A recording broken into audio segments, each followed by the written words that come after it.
Our able AG, with your permission, would like to take the object of Rotary Code of Conduct. If you don't have it, then you have a copy. On the right side. It's not on. Yeah, so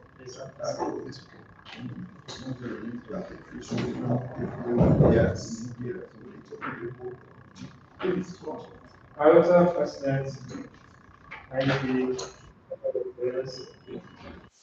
Rotarian Code of Conduct. Foreign Code of Conduct has been adopted for the use of Rotarians. As a Rotarian, I will act with integrity and high ethical standard in my personal and professional life. Deal fairly with others and treat them with their occupation with respect. Use my professional skills through Rotary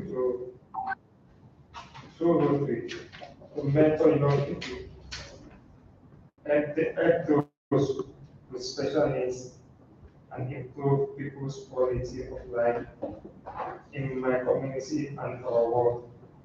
Avoid behavior that reflects adversely as Rotary and Rotarians. Thank you so much. Thank you, Rotarian Kanal, for that material. My AG, please, object of Rotary, sir. Thank you. President, Club of Victoria Land, fellow Rotarians and guests. The objects of Rotary. The object of Rotary is to encourage and foster the ideal of service as a basis of worthy enterprise, and in particular, to encourage and foster, 1, development of acquittance as an opportunity for service. 2, high ethical standards in business and professions. The recognition of the worthiness of all useful occupations and the dignifying of each Rotarian's occupation as an opportunity to serve society. 3rd, the application of the ideal of service in every Rotarian's personal, business, and community life. 4, the advancement of international understanding, goodwill, and peace through a world fellowship of business and professional persons united in the ideal of service. Thank you. Thank you. Applause for my AG. And so the next will be the reason why we're all here, which is our guest of honor. And so I will ask our Rotarian Kennedy to do us the honor of introducing our guest of honor, which is back. Good evening, fellow Rotarians. We have in our midst today Mr. Ishmael Balogun.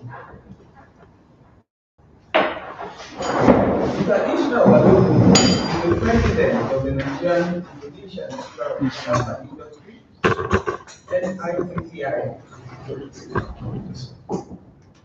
and CEO of Gold Mine Global Services Limited. Under his leadership, NITTI has experience of parallel growth, investment and trade potential. Trade balance between Nigeria and Indonesia as of 2021 was $2.6 billion.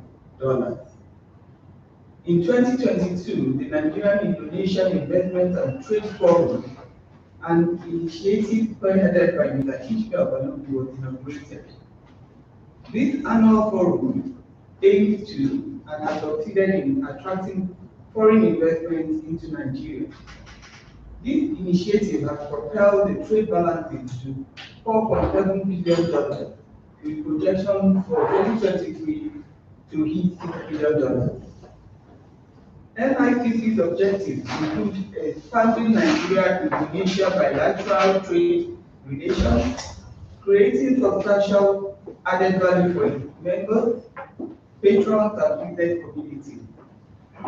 The Chamber encourages the free flow and exchange of ideas and capital between the two countries capacitated through the development of trade and investment mission, the facilitation of seminars, forums, and symposiums addressed by leading authorities, industry experts, and stakeholders.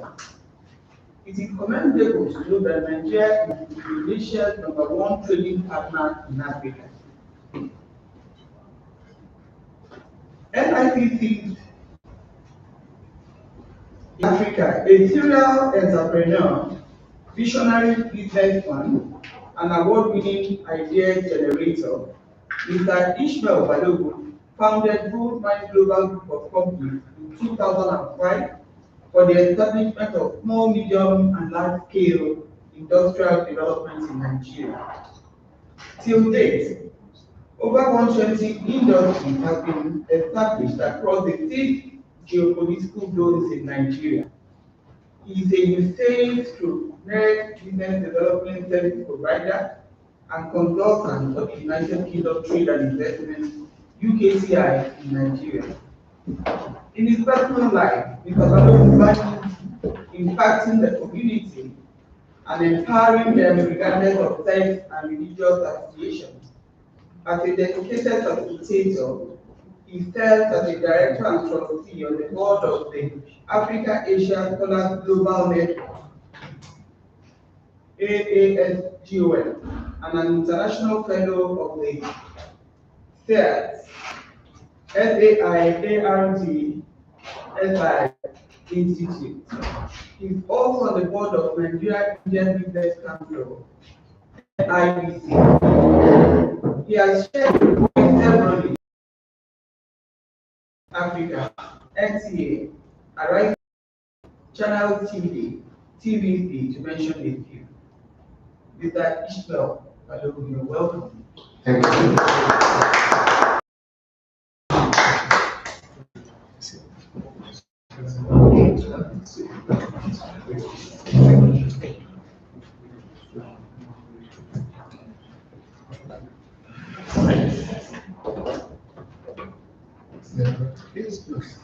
Good evening, everyone. I saw a good president, Mr. Lisa. I thank you and the board of the Rotary Club for this honorary invitation. I do not take it for granted in any way, shape, or form. And my purpose is just to share a little bit of insight that can help us be better positioned for what I call sustainable growth. So the topic for today, as indicated, is building teams that work. And I think that topic speaks to each and every one of us, either as a corporate entity or building our own personal businesses. So one of the key points here is, I believe before I go into this, I should give you a bit of context into how I got to where I am. I think that's important. As the Bible says, I've been running my business in Nigeria since the year 2005, which makes it about 2 decades now. We are actively involved in start out as a consultancy firm. We started as a procurement firm. What we did was we basically was facilitating the establishment of manufacturing firms all across Nigeria. We have our partners in China, in India, and what we did was we were the sole representatives in the country. So we set up factories that produce everything we're using on this table: bottled water, serviettes, kitchen rolls, toothpicks. We progressed from there to agro-allied industries, cassava to starch, plantain processing plants, and things of that nature. We moved from there to construction, block making industries, and all that. So in the last 20 years, I believe conservatively, we've done about 120, 130 industries across Nigeria. So because we are engaging with entrepreneurs, that lets us to understand what are their plight, what are their challenges. So in the year 1998, we started to work with the government of Oyo State were able to help them build an industrial park and set up a system where the machinery were in a facility, power was provided, and all we had to do was get the indigenes to bring in the raw materials used. This way they were able to produce at a very reduced cost of production, but they were able to maximize capacity and profitability. And that went very well. So fast forward to my engagement with the Nigerian Indonesian Chamber of Commerce and Industry. Again, as a businessman, I've been doing business, interestingly enough, with Indonesia since 2012. And when this happened, it was just as a private citizen going to Indonesia looking at opportunities. In 2017, at one of those visits to Indonesia, the Indonesian ambassador there and the Nigerian counterpart had been having meetings internally. They realized they wanted to do more trade between Nigeria and Indonesia, and there was a vacuum because the Chamber of Commerce and Industry, even though was already existing, was not active, and I'll tell you why. So NISI was established in the year 1997, which makes it a 27-year-old chamber as we speak today. But the promoters then ran it for 2 years, and it was left comatose. So in 2018, when I became president, what I had was just the name of the chamber. There was no office, there was no staff, there was no social media presence, there was nothing, no relevance. So I took up that responsibility because all my life, I've always played as an entrepreneur. So I took the project as a startup. So, and that again speaks to why I'm here today. So how do you build from zero to where we are presently? And that takes me to the first item on our list, understanding the vision and the vision of the organization. So when this opportunity came, I had to ask, what is the vision? What are we trying to do? So as at that time, South Africa was Indonesia's #1 trading partner in the African continent. And as I did my due diligence, I found a lot of discrepancies in that information. And what I meant is that we're 220 million people were actively involved in trade. Why is South Africa doing better than us? And it didn't take long to find the answer. I traveled to Jakarta and I realized a lot of our citizens in Jakarta were actually doing businesses, but they were doing businesses informally. So, I mean, unfortunately, cash was being generated, right? But when you look at the inflows through the banking system, there are no remittances, but money is appearing mysteriously. And what the customs were seeing is that containers were moving from the port of Jakarta to Tinkan and to Papa Port. But when you look at the inflows, there's no money coming in, but this money is being generated mysteriously. And so we had to sit down with our brothers and sisters in Jakarta, and that was at the Nigerian embassy in Jakarta, and said, look, we understand what the situation is. You're doing this business, you're not, even if they apply for Form M, they're not using the bank credit, they're not using their cash flow, they're not maximizing the beauty of the transactions they're doing. So we were able to convince quite a lot of them. We connected them to the local banks in Indonesia and also in Nigeria as well. Because once the goods are shipped out to Nigeria, miraculously, like I've sold something to Mr. Lisa, he doesn't need to pay me directly. If I have debts to settle in Nigeria, then he will pay them. So money is moving, but to trace them again. So basically, we told them about structured transactions, how you open your Form M, how you process your PAR, how you make sure that you run your transactions through the bank. And guess what? Within a year, we actually outpaced South Africa, and that was the year 2019. So they were doing 1.9 billion, we did 2.4 billion in that year. And since that period, we've remained Indonesia's #1 trading partner in the African continent, right? So at the start of the process, it was important that how do we want to position the chamber? What do we want to do differently? How do we want to be seen and perceived? Who are we going to make our partners, right? So it's very, very clear. What is the mission? What is the vision? And our vision was to be the #1 interface when it comes to trade and investment between Nigeria and Indonesia. And that we adapted to Israel organization as well, and each and every one of our individual businesses. Having a clear mission, having a clear vision begins to let you know what should we be involved in and what should we stay away from. Now, once you identify your mission and your vision, the next thing is how do you put the structures and the resources to achieve the set goals?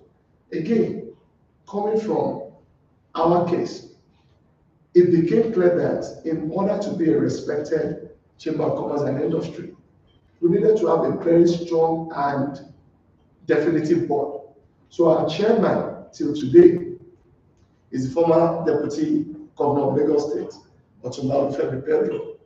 Our vice chairman is a gentleman, Mr. Mika Undu. They founded CNI Leasing PLC, right? I'm the president. Our vice president is Neri Emiko. They're involved in gold mining in Osun State. Then we have the rest of the board members. Mr. Demola Kiode, they own the largest cassava to starch plant in Akara, Ogun State. We have Ade Adefeko with Holland and Greek. We have the current Indonesian ambassador to Nigeria as a board member. We have the past immediate as well on the board of advisory. We have the current, we don't have the current ambassador now for obvious reasons, but the past immediate as well is on the board as we speak. We have members of the Indonesian CADEM, that's the Indonesian Chamber of Commerce and Industry as well. And we have a lady, Adiza Nabati, she's in oil and gas. So when you look at the board, it's a diversified board. Again, running through the geopolitical zones in Nigeria. So that is not by accident, because at the end of the day, we want to make sure we have enough female representation, enough male representation, and each of these individuals are experts in their own areas of, professionalism. So understanding that from the vision and the mission to the structure of the organization is very, very key. Again, we have a legal representative. That is also very, very important. What are the rules? What are the constitution of the organization? How do you make sure that it's not about what Mr. Ishmael is saying, but what cuts across board and what is the standard operating procedures? Those are very, very, very important. Then after realizing that we've created a board, how do we then begin to generate the resources? Because the chamber is an NGO, right? So it means that at the end of the year, we can declare profit. But before that, we have operational expenses, we have running expenses. How do you make sure that the resources needed to achieve our goals, our plans, our objectives are done? So for us, we started from zero, as you probably can imagine. Today, we have 130 corporate memberships. Yes, it cuts across oil and gas, hospitality, legal profession, what we call real estate, commercial and residential, free trade zone. One of our members, rather, they own the largest free trade zone in Africa as we speak. That's highly commercial, actually. And I can go on and on. Manufacturing, of course, trade. No sector of the economy that you're looking at that we don't have our members currently represented. And the beauty of that is that there's what we call intra-member transactions. So for example, I'm into real estate and he's trying to buy or maybe invest in real estate. So within the chamber, it can reach me effortlessly, consult with me. Then of course, you're going to need a lawyer by default. The lawyer is there, the surveyor is there. So even before we talk about Indonesia, within this ecosystem, transactions are going on a daily basis.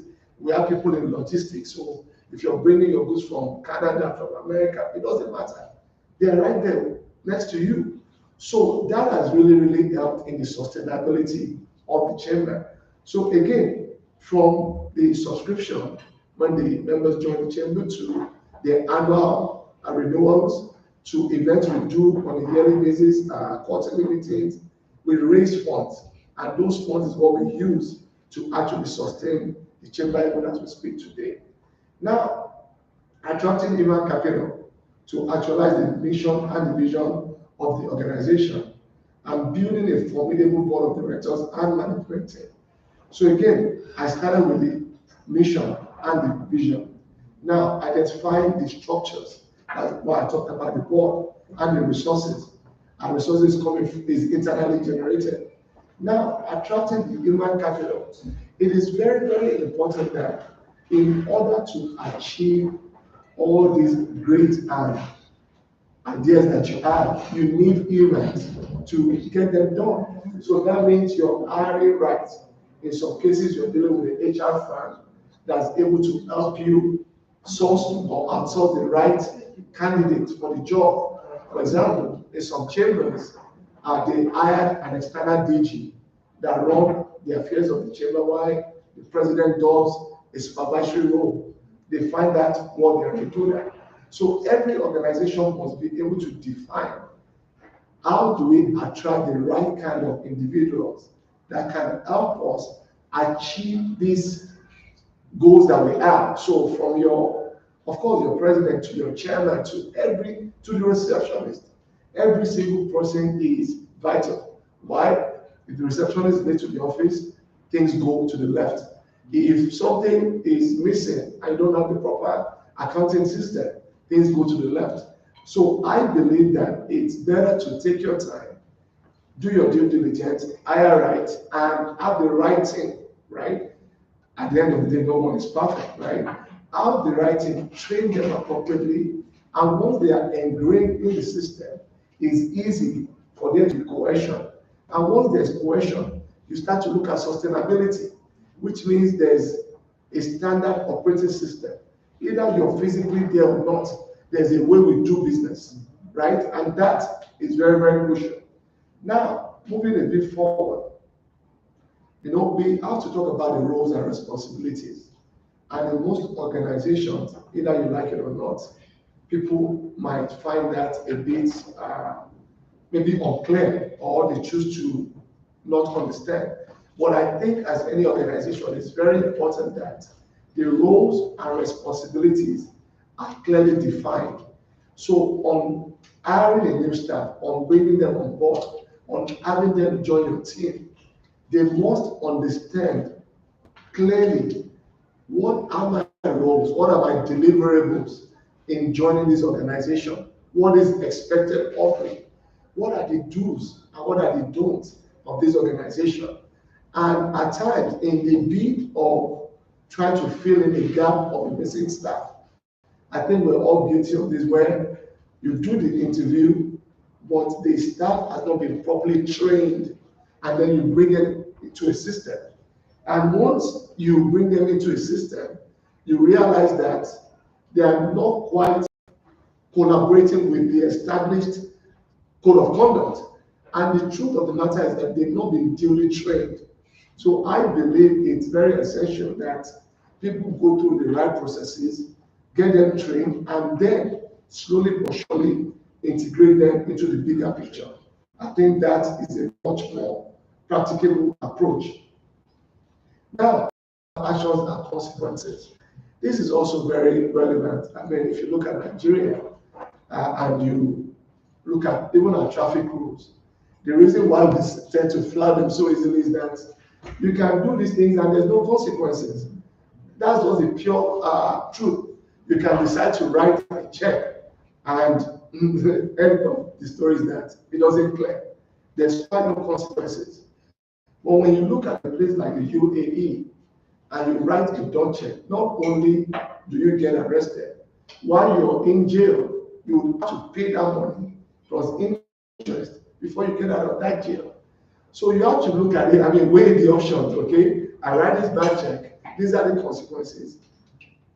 Why then would you do it? So similarly in an organization, we have to understand that for everything we're doing, as we're dealing with staff and our collaborators, these are the do's, these are the don'ts, and if you go against this, these are the consequences. Again, they have to be laid out in the constitution of the organization, so that when they endorse that document, and say, for example, you steal from the organization, we don't need to fight. We're going to get the police involved, and they will deal with you from here henceforth. That is the procedure. So it's not about begging Mr. Lisa, it's not about begging Mr. Baluko. He's out of the picture. Why? When this happens, there's procedures that we follow. Unfortunately, you're caught in the middle. And that's the realistic things that happens. So once people know that, they begin to mentally conform. Without you having to do extras.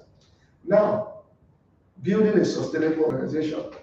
Again, everything I've said from the beginning till now, it's geared towards one thing and one thing only.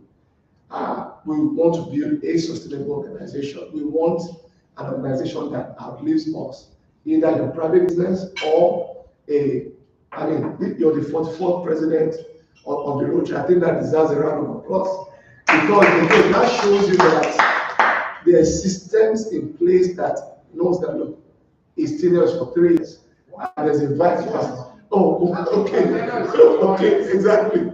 So it's less. Exactly. After right. So the 3 years you mentioned, these are 1, 2, 3. Exactly. So that system is already in place, right? It's not about them coming in now and saying, oh, I love this position so much. I'm thinking of extending. No, the only reason why is because the system has structures in place. I'm talking about the podcast right now. Right? Yes. And it's in the constitution, right? We are over 120 years old. I mean, right? 120 years. That's not to be played with. Just today we had the management team of the Lagos Chamber of Commerce and Industry PLC visit at the office. And that's an institution that's been around for 137 years. How can you not respect that consistency, bravo to the Rotary Club. I think it's fantastic. So it speaks to everything we're saying, that when you put the structures in place, without Mr. Olisa, the organization runs seamlessly. And that's what we should all strive for. Now, building capacity for expansion and impact. I think this very point is very deliberate, because once you start to go to a certain extent, you can imagine for the Rotary Club, I don't know where it started from, but You started in Chicago. in Chicago, right? And look at the of 120 years ago. no, I'm talking about the mindset of the creator or the promoter, right? Look at that mindset that in Chicago, I don't know which city in Chicago, but the story is that today you have Rotary Club or globally, right? You look at brands like Starbucks, like they started from one store, but if you ever speak to the promoter, you realize that from the beginning, when you go back to their vision and mission statement, it must be captured there. That even though we're starting in Ojuelegba, we're a local company with a global vision, right? You have your GT banks, you have your Zenith banks, you have your First banks that were Nigerian grown, but as we speak, they have their presence globally, right? So I think having that intention, building it intentionally is very, very crucial. Now, expansion and impact, of course. I don't think anybody can beat Rotary Club when it comes to impact, right? It's a selfless organization that does what I call the dirty work, giving back to the society, corporate social responsibility. I mean, if we have a lot more organizations doing it, I'm sure as a nation, we'll naturally do better. So again, I commend your actions day in, day out. I thank you for the impact you continuously have on our nation, Nigeria. And my word is to continue to encourage you. And if there's anything we can do to support, we'll be more than glad to do that as well. Thank you. So, building formidable alliances and partnerships for sustainable growth, I think, is one of the reasons why I'm actually seated here today. I think no man is an island. Similarly, no institution, organization is an island. You see partnership between banks and insurance firms, logistics firms. You see organization partnering with legal teams and financial teams. We do better together. This is a fact. So the more we collaborate, the more we form alliances, the more we form partnerships, the better for us all. As a Chamber of Commerce and Industry, we're working with the Office of the Vice President, we're working with PBEC, Presidential Enabling Business Environment Council, we're constantly working with Ministry of Trade and Investment, we're working with Lagos State. I mean, because we realize that in order to have the kind of impact we're looking for, we cannot do it alone. So again, alliances, partnerships, like you've been doing is what I encourage. I know I have limited time, so for what is what, with your permission, I want to thank you all for this invitation, and I'm more than willing to take your questions. I hope I have the answers. Thank you very much. Thank you. Okay, questions, any takers? We'll take about 3 questions. We have just 5 minutes to look for that, so that he's able to answer any questions. Thank you very much. Yeah. What really comes to mind now is what are the requirements for companies to be a member of The chamber. All right, so it's quite simple because we want to encourage more people and more businesses to join. It's a corporate membership, so we require that your company is registered with the CAC. So we need a certificate of incorporation. We have your company profile to make sure that you are who you say you are. Once that is established, we'll request for a copy of your passport, data page, and then your passport profile. You're going to need your ID card as well. And then you will choose between 5 options of membership categories we have. We have the premium, and then we have the sub divisions as well, from 135,000 naira per annum to 400,000 per annum. And then the yearly subscription that goes after that, which is much less than the registration fee. And once that is done, you are a member of the chamber, you start to interact and do businesses. But we would also ask that we know what your vision is for wanting to join the chamber. In knowing that we're to begin to do what we call business matchmaking, even internally, and look at who fits the profile of who you want to collaborate with. And once that happens, if we're doing an international exhibition, we invite you. If we're bringing other international companies, and business starts to grow organically. So it's quite simple and straightforward. Okay. So, and along that line too, I guess you have committees. Absolutely. And maybe a public body can have members of staff be in the committee. Absolutely. Because that's another way to be in tune with what you're doing. Yes. Thank you very much. You're most welcome. All right. Any other questions? Yes, sir. Okay, our NG. Thank you very much. You're most welcome, sir. Wonderful job. I think I have 2 questions or comments. Right. Number 1 is to find out what are the major trades or goods moving between Nigeria and Indonesia. Okay. Then what is the nature of the balance of trade? Is Nigeria trading more with the country, or is Indonesia trading more with Nigeria? I'd like to know. Okay, great. Thank you so much for that question. So, interestingly enough, the largest transaction between Nigeria and Indonesia is in crude purchase. So Indonesia buys minimum of about $2 billion worth of crude from Nigeria on a basis, right? So buys from Indonesia a lot of FMCGs, fast-moving consumer goods. They buy electronics, they buy clothing, they buy health products. Indonesia in turn buys what we call agricultural commodities from here. So when you look at the trade balance, as at the last record at my disposal, we're doing about $4.7 billion. Now, that is to the advantage of Nigerians, interestingly enough, and Indonesians are trying to do more. So what they've done is that they've established the Indonesian Trade Promotion Center. And truthfully, while we have this opportunity, it's a smart move on their part. Why? So Indonesia produces what Indonesians consume. I repeat that. So they are so deliberate that, okay, this is what we consume. We're going to make sure we produce it. Now, after meeting the local needs and demands, they now scaled up, and that's what they use for export. So they set up the ITPC globally, and the primary purpose is to promote Indonesian exports in that country, right? So when I meet with agencies of government like Federal Ministry of Trade and NEPC, I tell them, why don't we have our own version of Nigerian whatever trade, because at the end of the day, we are the ones that can sell ourselves, nobody else. So in terms of the trade balances, it's in our favor. But really, we can even do more. We're selling what we call agricultural commodities.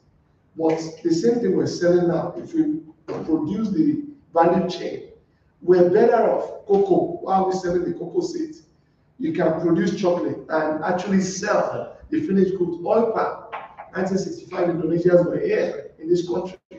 They took the canals back to their country.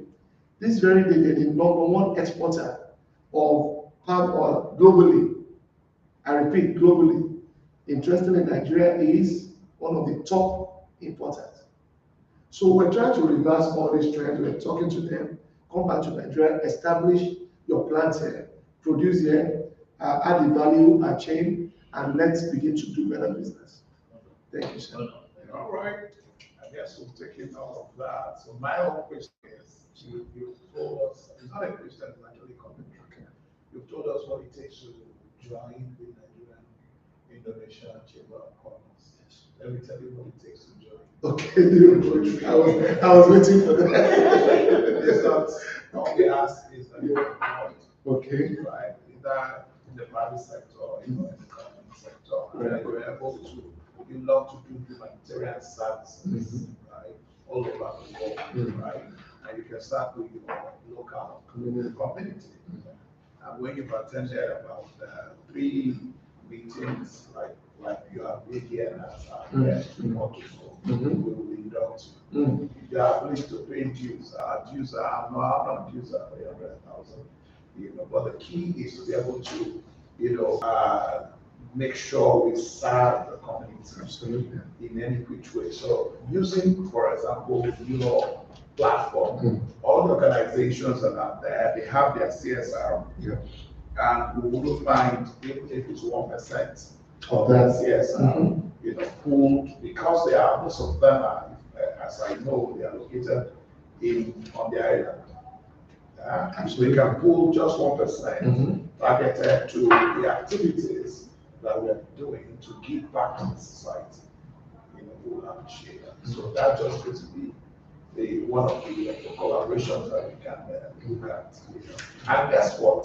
The Rotary International, we are meeting, our convention is coming up, and it's going to be close to Indonesia. Oh, okay. It's actually in Taipei. Oh, okay. Right. What month is that?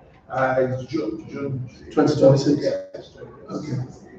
Every year we meet in different cities around the world. 2 months ago we were in Canada, in my city. Okay. Right. So we shut down the whole city. We were at 16,000.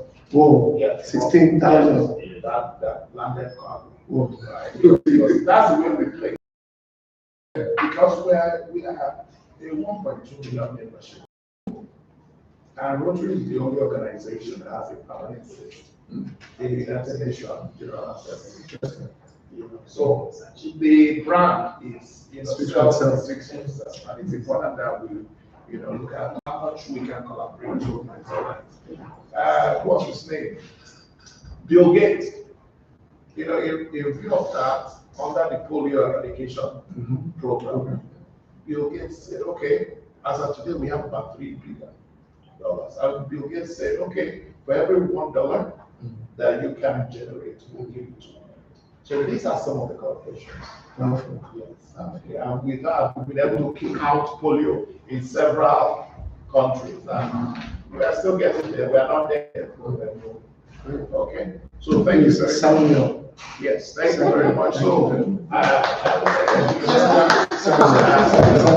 you thank you very much. So we also want this presentation It's been shared already. so that we also follow you accordingly. It's been shared already. And he's already a collaborator to our PI has done well. You know, as of morning hours, he already told me that he had even signed up on the Instagram and all of that. Yes, all the yes, activities. yes. So we are right on. Okay, so without taking much about time, while that is going on, right, is update on dues.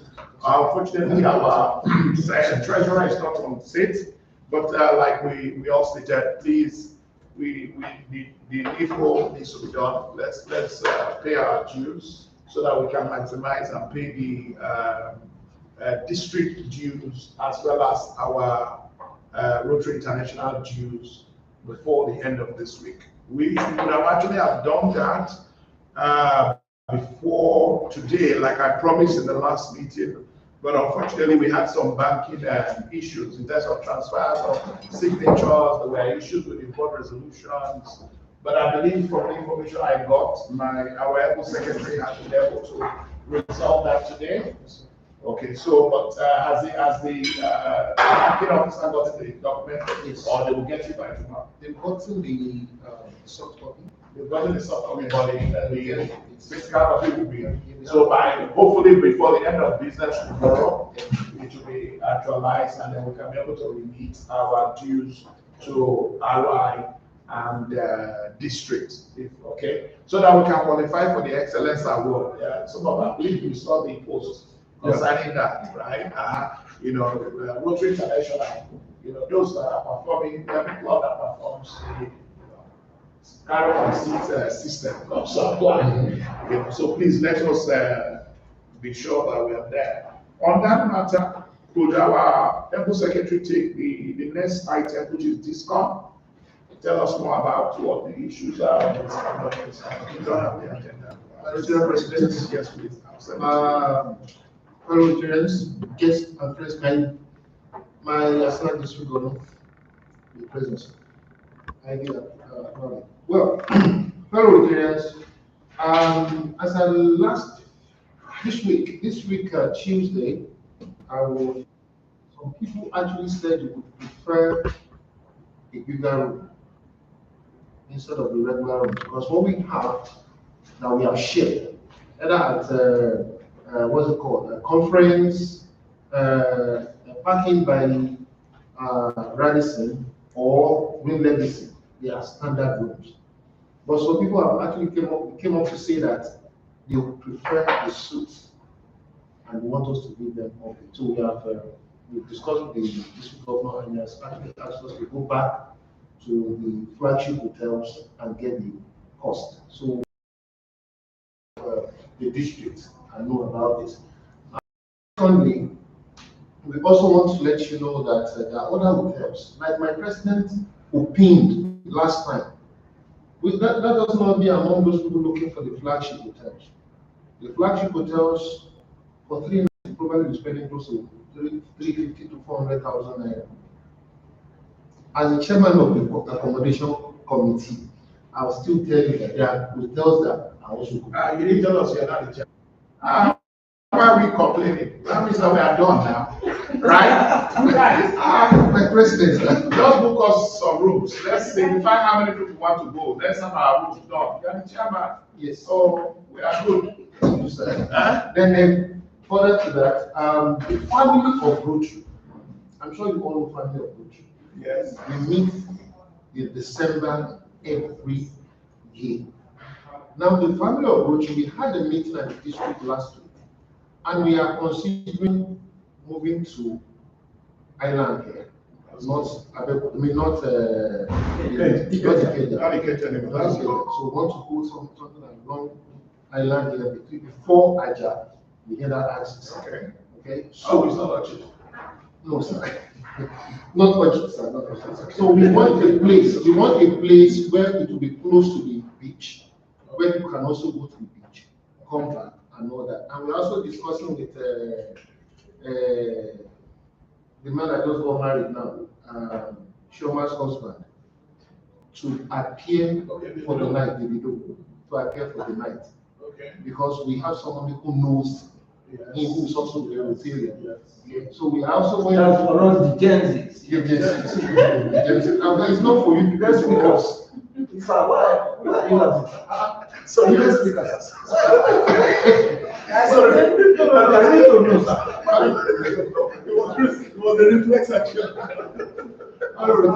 So we also want to ensure that every year chairperson in each of their clubs, the chairman and chairperson, will be a member of this family of Rotary group, so that they'll be able to disseminate information and content. Thank you so much. You're welcome. On that matter, yes, on that matter, the location, what location are you looking at? Or the video to come into that matter? If we need to, what is the you just stated right now that somebody knows somebody who knows it. Yes. The same way as well, I can assure you that somebody knows somebody who knows more of landmark, who is landmark. It's not an issue. The key is, if you don't inform us, we don't know. Now, I mean, so so that we can be us. able to begin We to. want to use landmarks. Yes, We want to use landmarks. find out if it's available. Then we can begin to, because that's better location. It doesn't have to be the big hall, the accommodation session. What landmark does is simple, find out what they have. If you can book the whole hotel rooms, they can give you a snap out there at the back of it. The president, sir, the problem is, it's not about booking, it's about people being able to pay for it. That's what happens. And It's not about because it's it's corporate entities. It's corporate entities that will do the people, right? Let's look at the corporation. After all, you know it's really for free. So free. So it's. That's what people want to leverage on that. CSR opportunity. Okay, with that, we'll go to the next item, which is AOB. AOB, any other matter. For starters, before that, part of the AOB is we'll give the floor to our vice president, who is also the past AG, who is also the head of, is our trainer. No. With all due respect, I know that the board, I'm not officially informed the board, but let me tell you, I have not yet to become our official club trainer. Due to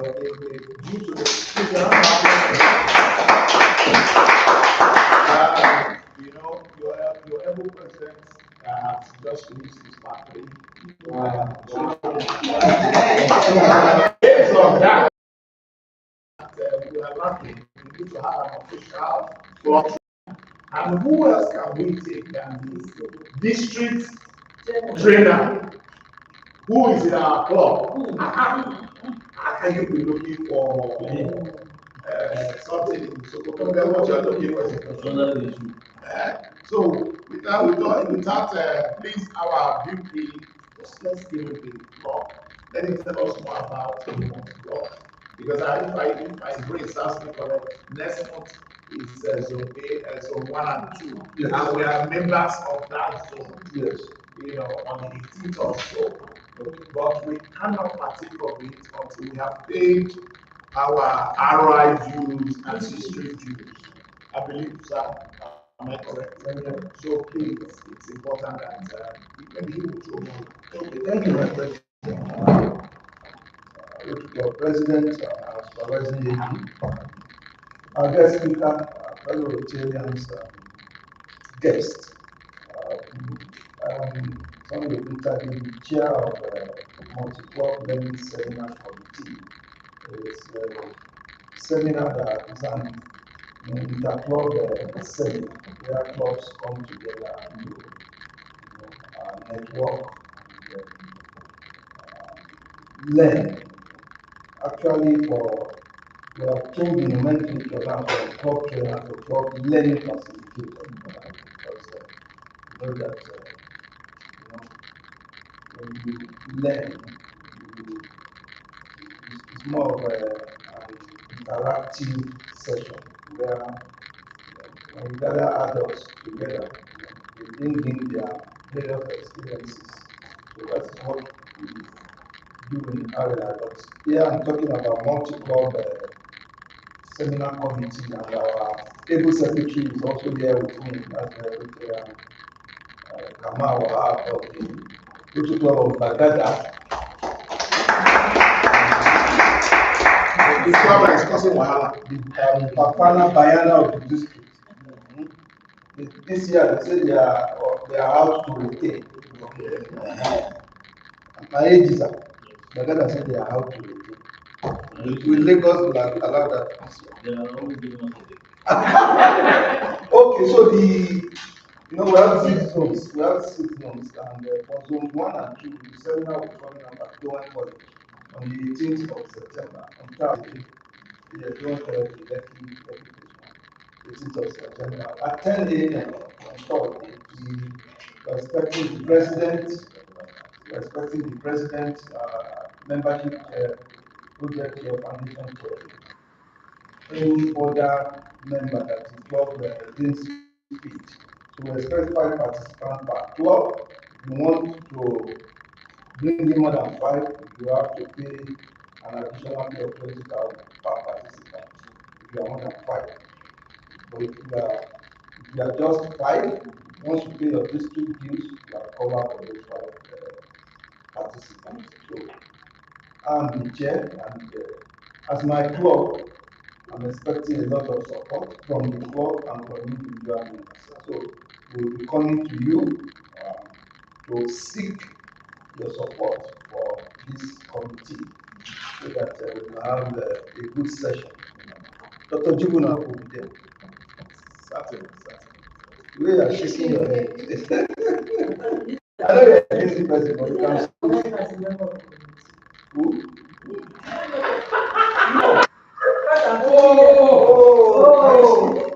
I'm very, very sorry, my pastor.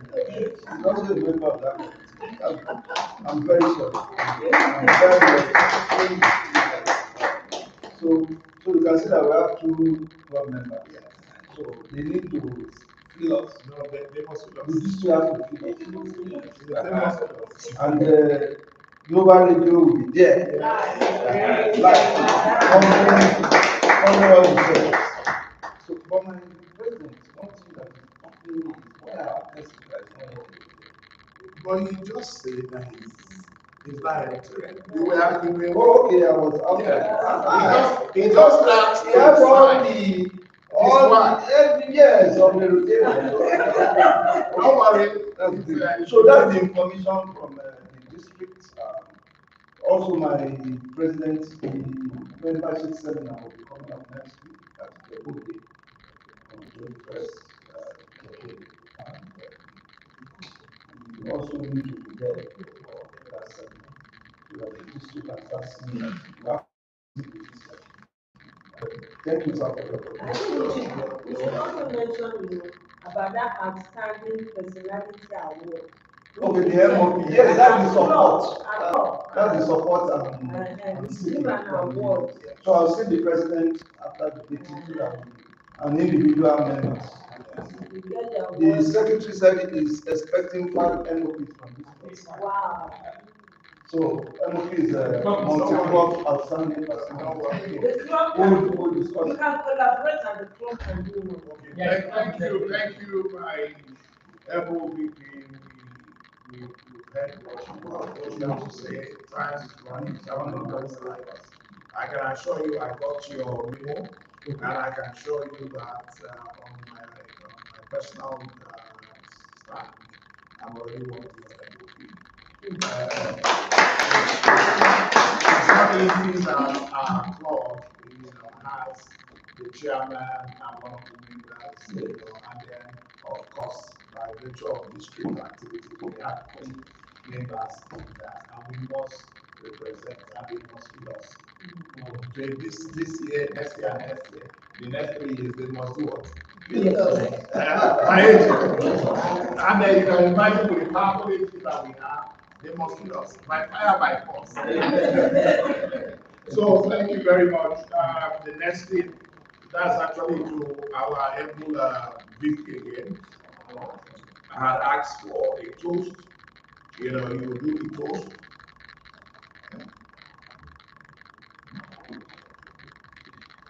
Okay, yes, sir. AJ, permission, you mentioned, I believe you have something to tell us. Always, because there's no way we can close this meeting without our AG. You are the eye of the DG here. You can decide to say, okay, this club is no more functional. Let us shut it down. Yes, thank you very much. I yield the ground to you, sir. Thank you, Mr. President, fellow Rotarians. This is my second, physical meeting on the floor. First time I came with the introduction, and I was really encouraged by the house was full. Today, I see the house happiness. I believe a lot of people are online. I want to believe that. I think we have to try as much as possible to ensure that we achieve a minimum, number of attendance. There is a joy in fellowship. Together. And when we see more people who want to come for more meetings. So we have to now come up with initiatives to engage our members and to encourage them to come for meetings. So Mr. President, that will be your assignment to ensure that the director of membership continues to, and club administration as well. They continue to come up with initiatives that will encourage people to come. Thank you. Thank you very much. Lots of wisdom. That is lots of wisdom. Our society was those who yeah.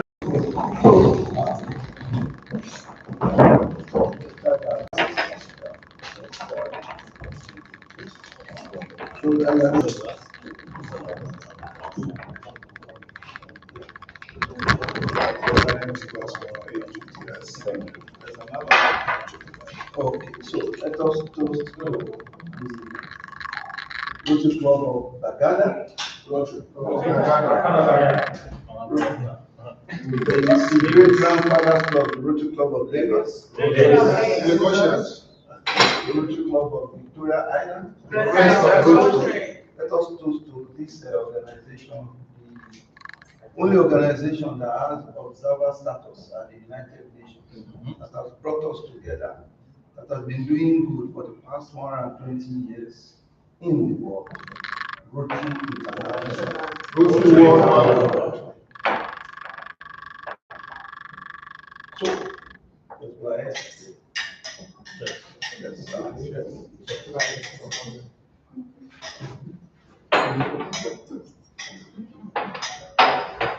Okay.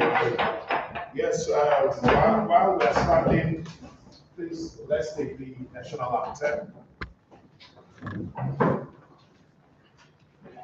Will you be honored to give us our intended Rotarian? National anthem. Okay. We'll sing it together. Our own amazing land, no tribe and tongue may differ, in brotherhood we stand. Nigerians all are proud to serve our sovereign motherland. May we have the Rotary Grace by our Able Secretary, please. Rotary Grace, we can find Rotary Grace on page 10.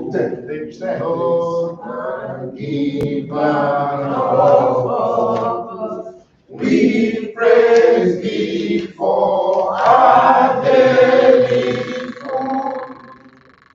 A Rotary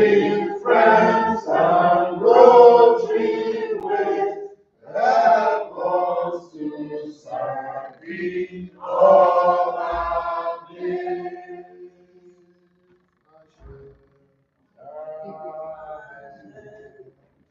So we, Thank you, my friend. Thank you. we bring this meeting to a close. Thank you, sir. Now it's time for Always a that. pleasure to see I you. move, but first, let's go and take pictures.